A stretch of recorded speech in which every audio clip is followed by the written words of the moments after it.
Merienda tayo ng munamon sa Ilocano. Dried fish. Hindi ko alam sa Tagalog eh. Dilis yata. Sasalapan talaga ako dito eh. Ilang gabi ko na siyang nilalantakan.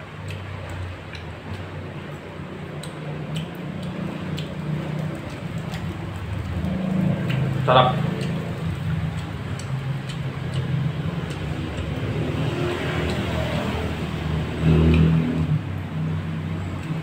Sarap to lagyan ng kamatis.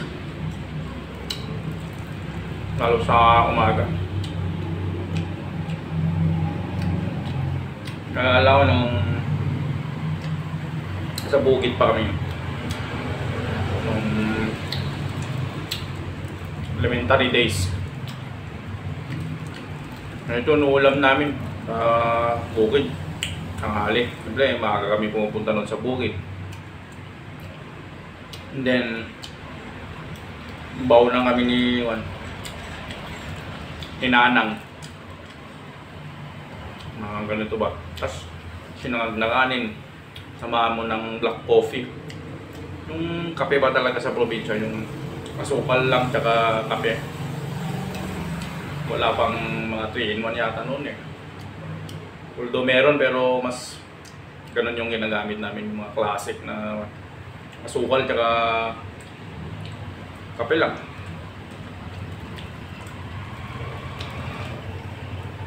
Tapos pagkatapos back to work again.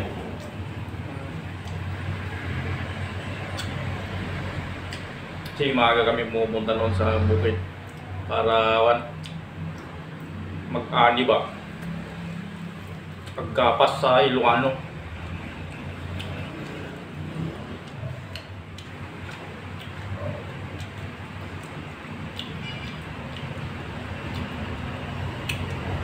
Talagang nasasarapan ako sa ganito eh.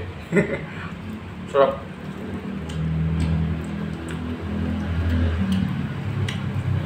Actually, sobra ko to sa inuulam ko nung nakaraang gabi ba.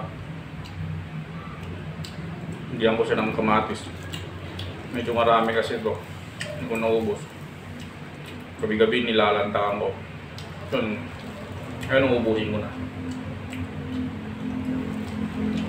Gusto ko nga palang pasalamat kay Josper Flores. Maraming salamat tol sa laging pag-share ng mga videos ko. Thank you so much. Walang araw makakabawi ako sa inyo.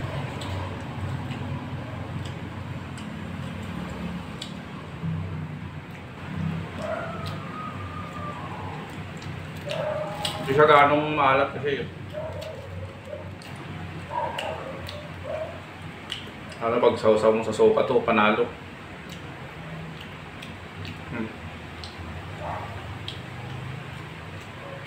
Munamon sa Ilocano. Oh. Sarap. Medyo makunat siya pero okay lang. Lapit nang maubos.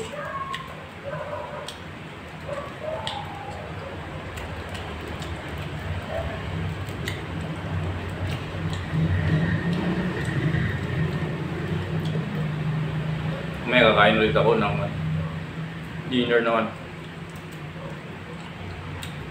Ulam ako ng dinengdeng, sardinas, tsaka talong, ampalaya. Lutong Ilocano ba? Sarap na sarap talaga ako dito eh.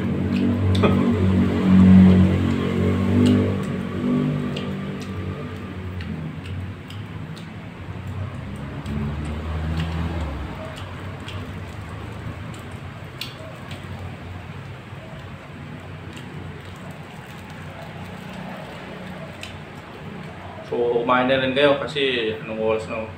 Mas 8 ko pasado na yata. So, mag-ingat po tayo. Salamat po panonood.